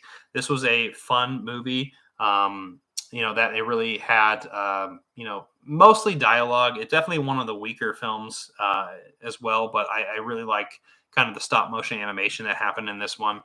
Ray Harryhausen had some things to do with it, of course, in terms of kind of direction, but he didn't do anything directly with this movie. But it has the director of The Beast from 20,000 Fathoms in it, Eugene Laurie, who is the director here. But it was it was a fun movie nonetheless. But it's a Warner Archive thing here. Okay, so jumping back into the chat. Remember, I was asking some of your favorite scary movies, like some scary memories that you had growing up. What are some of those scarred memories you had that scared you? It looks like Dell says, I bought the same edition of Bay of Blood a couple years ago. I haven't seen it yet. It's a fun movie. I definitely think you would enjoy it, Dell. And then Steve says, nothing scared me like Poltergeist. Unless you count The Exorcist, which I've never seen because the hype around it scared me so much as a child. I'll do it someday. I think you're safe now, Steve. But yeah, no, I definitely recommend checking that out. And Poltergeist probably would have scared any child who watched it early on. I never watched that as a kid, but man, did it scare me. When I watched it for the first time as an adult still. So I can understand that. All right, I'm getting tired of talking, but maybe I should have some water or something. Are you guys having a fun night? What are you guys doing tonight besides watching the stream? Are you watching any scary movies? Are you watching? Are you finally getting the scary movies out of the way? What are you putting on the docket for the month? I suppose.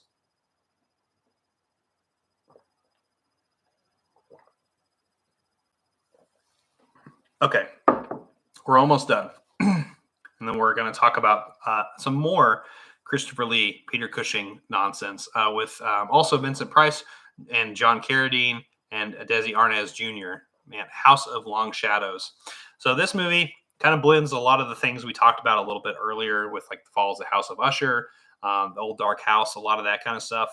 Even like House, that Drip Blood. That's what a lot of this feels like. So this is from Kino Lorber right here.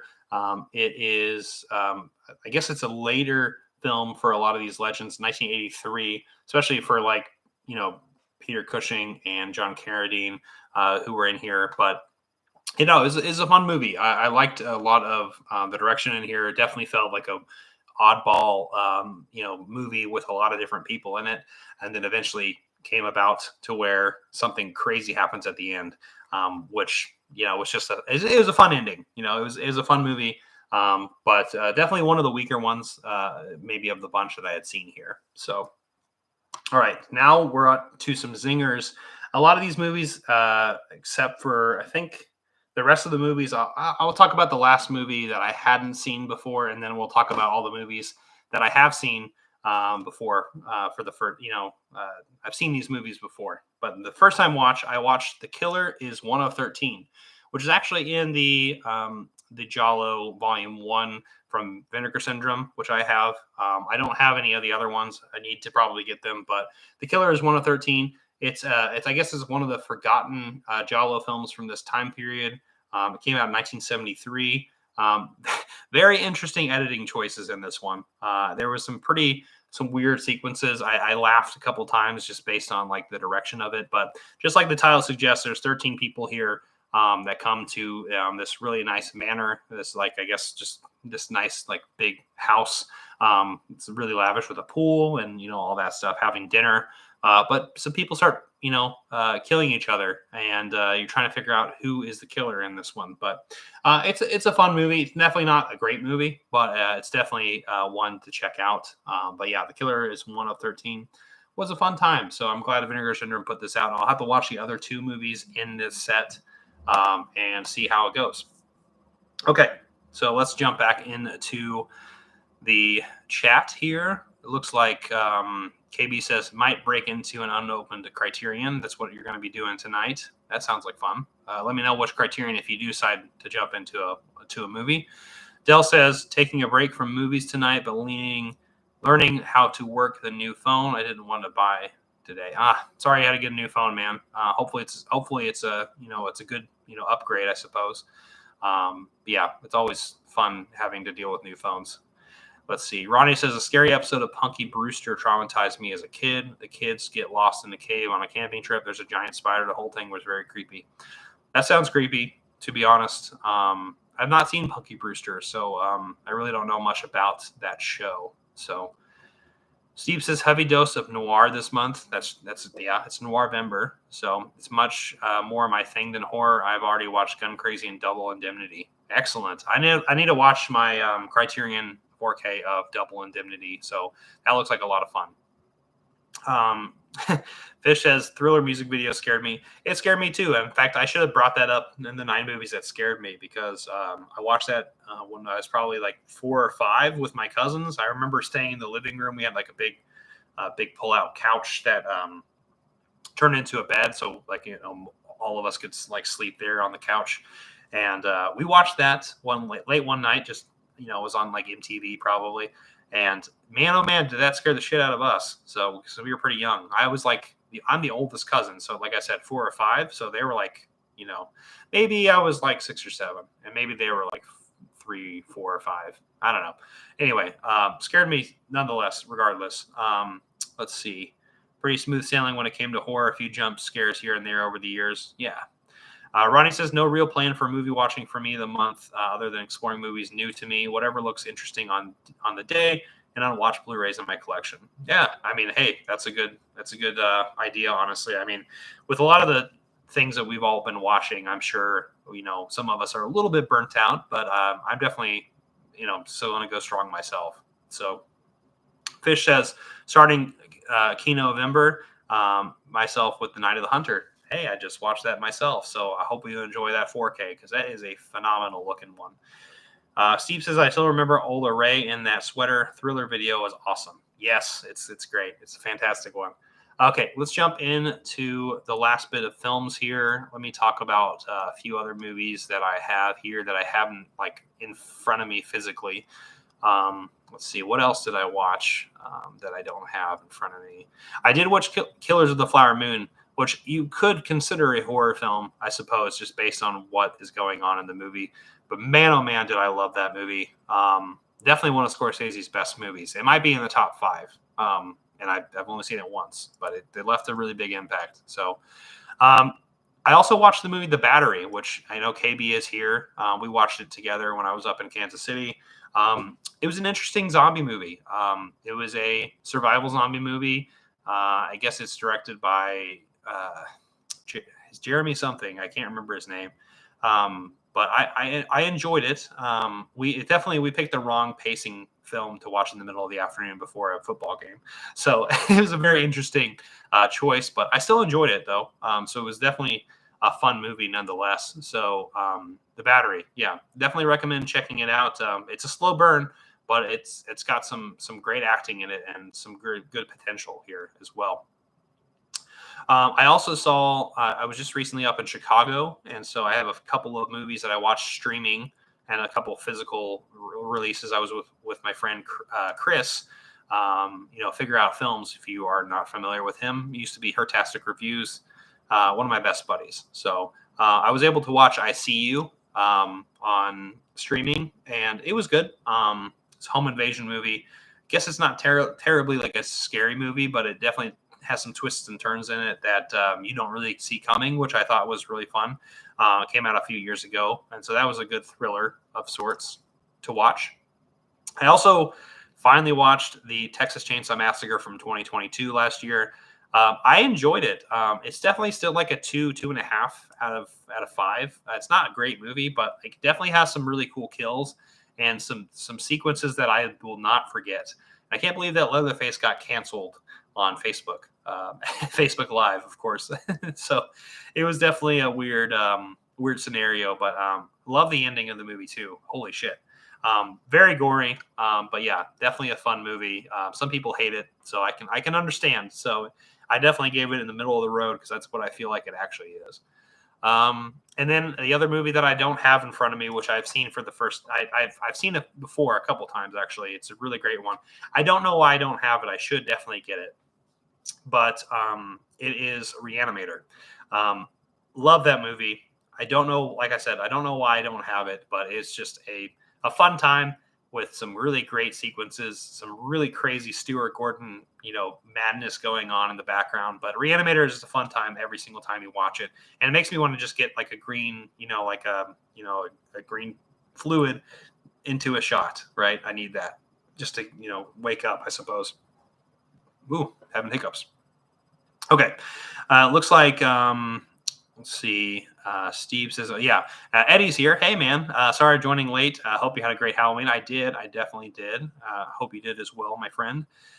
Film blogger Sam. Sam has been watching the Ormond films from that Ormond, box set from Indicator. He's been talking about it. It's a very weird one. Diving into that Lons Frontier set. I am also going to be diving in. I think that's what I'm going to be doing for November. So we might have to collaborate on that, even if it's in the future, right? Looks like they're saying, hey to Eddie, music is really good in TCM 2022. Yeah, it really was. I really enjoyed it. Killers really was great. Fish, are you talking about the new wow, am I blanking right now? Are you talking about the new David Fincher movie? But anyway, let's talk about the last films that I have here, and we'll kind of wrap this thing up here. We're getting at 2 hours mark. First movie I want to talk about is Jennifer's Body. I've seen this several times. It's starting to become a cult classic. It's just a really fun movie. Megan Fox, of course, Amanda Seyfried. Geez, I've been talking a lot. Just a really, really great movie. She's even hotter on Blu-ray, says this. Megan Fox, of course. Sexy Temptress Megan Fox is hotter than hell. As man, what the heck? Who wrote this? But yeah, definitely felt very much of its time. Karen Kusama directed this movie. Just really great stuff. With like a high school drama film. Just a demon was summoned into this virgin, and crazy shit happens. Right? Man, fun movie, and I'm glad I rewatched it this Halloween season because it's just a movie that I feel like is just going to get better and better over time with the cult classic, of course. Definitely very much of its time too. Early mid 2000s. I think this came out when did it come out? 2009, so late 2000s. Sorry, I was wrong. Next is a movie that I got the upgrade of. It Follows on 4K. This is the second sight box. It's a doozy. It's got a book with it, which is wild. I haven't read the book yet. But yeah, it's got a hardback book on it. Of course, poster cards that second sight always has, and it has the 4K and the Blu-ray. 4K looks good. I don't know how much of an upgrade it is because obviously this is a pretty recent film, so it already looked pretty good already. But I'm glad that it was put out on 4K and a really nice edition. It's got some really cool special features. I was able to check out a little bit of it, but yeah, just a really great release from Second Sight. Definitely one of the better releases from Second Sight this year is this movie, and definitely another film just like Jennifer's Body that will eventually become more and more of a cult following as it time progresses. Okay, Fish was saying Killers of the Flower Moon. Duh, I'm just blanking on a lot of this stuff, but yeah, Killers of the Flower Moon. Man, such a great movie. And then you Fish, you had a family member in that film, correct? I might be wrong on that, but anyway. Okay, so the last, bit of giveaway I'm going to do before we jump into our last bit of films here is I have Jurassic Park 3, which I consider it's a horror movie. I think Jurassic Park 3 is a horror movie. But I have Jurassic Park 3 digital download. Honestly, the first person who wants it, just let me know in the comment section. If you want the Jurassic Park 3 digipack, or the digi code here, just let me know. I'd like to give it away because it is a fun movie. I actually really enjoy Jurassic Park 3. I know a lot of people hate it, but I really enjoy it, and it's definitely a horror film. So definitely check that out if you've not seen it. So let me know if you want that in the comment section, and I will be giving that away to you. So, all right. So we have our last bit of films to talk about. Real quick, I actually rewatched this when I came back from I just got back from Chicago, so I rewatched this movie. But it is The Ring. And I got the Steelbook here, which has this cool VHS slipcover. So I think here in a couple days, actually, no, I watched this maybe like 4 or 5 days ago. I don't know. If it is 7 days, then I'm dead. Tonight might be the night. Isn't it? What time is when The Ring? Like, when did she come out of the TV? I can't remember. But this is a fun remake of Ringu. Ring from Japan, which I really enjoy that film as well. But, this is a really great, timepiece, honestly, of the mid-2000s. Naomi Watts is in it, who's just really fantastic. But, yeah, really great effects in here. Made it really eerie and really creepy. Fun rewatch. I've been wanting to get this movie for a long, long time. But, yes, I finally got this movie right here on Steelbook, 7 days. And there is that. But I just really love the slipcover on this. Slipcovers on Steelbooks. I might get into Steelbooks if there's more slipcovers, honestly. That's maybe one of my big takeaways from that. Speaking of Steelbooks, I have a couple here. I was able to, when I was up in Chicago, I was able to do a double feature at the Alamo Draft House up in Chicago. And it was just a really fun time because, first of all, that new Chicago is like a video vortex. And so it's like the design of it is very retro and VHS and, all these different things, a lot of these different horror movies on the walls. And like the aesthetic is really, really cool. But speaking of horror movies, I was able to watch a double feature of The Mummy and The Wolfman. And so I watched this with my buddy Chris, and we had a really good time with this. We watched this in the afternoon. So we watched The Mummy first, which is actually a fairly slow-paced film, but a really fun movie nonetheless. I really love the beginning of this movie. I'd like to see Boris Karloff more like this right here. But, of course, he gets aged a little bit because and looks more like a human in his character, who is definitely pretending to be somebody else who he's not, trying to lure his queen back. So, yeah, Mummy, fun movie. I've seen it a million times. It's really fun. And we also watched The Wolfman with Lon Chaney Jr. Love this movie. The more and more I watch The Wolfman, it becomes one of my favorite of the Universal horror movies. So it's definitely rising up there with these movies. So I was able to watch these two at a double feature at Alamo Draft House, and it was so much fun. Really, really was really able to watch those movies together in the big screen, which I had never done before. So it was really fun. Now, the last film, I have 3 more films to talk about real quick, and then we'll wrap this thing up here. We have, of course, my favorite horror movie of all time. It's The Thing. Had to watch this Halloween season, of course. John Carpenter. I watched this. We watched this with my buddy Chris again. We started watching this, and then we got really tired because we've had just such a crazy week of doing all these different things. And I actually finished this movie when they went to work while I was able to get ready and get my stuff together before I came back here to Springfield. But yes, The Thing, of course, it's definitely like the best horror movie of all time, in my opinion. But yeah, what's your favorite horror movie of all time? As we're exiting, the live stream here, let me know your favorite horror movie of all time, and were you able to watch it for the Halloween spooky season? All right. Last bit of things here. Last night was Halloween, of course. I would also love to know kind of what you did for Halloween, if you did anything spooky or crazy. But I was able to watch a double feature as well. I wanted to do a double feature. It was inspired very much by The Mummy and the Wolfman. I watched Frankenstein and I watched Bride of Frankenstein. So I had myself a good time as well, with some more Universal horror monsters. So Frankenstein is actually my favorite film from the Universal horror monster movies. So I really had a good time rewatching this movie and seeing somebody who is alive, come back to life, of course. Really great film. Another Boris Karloff classic film. Speaking of more classics, The Bride of Frankenstein is another one that I think a lot of people would say is like maybe their favorite, or at least better of the two of these. It's more of a comedic film, like definitely, like I can see Young Frankenstein took a lot of things from this movie in particular.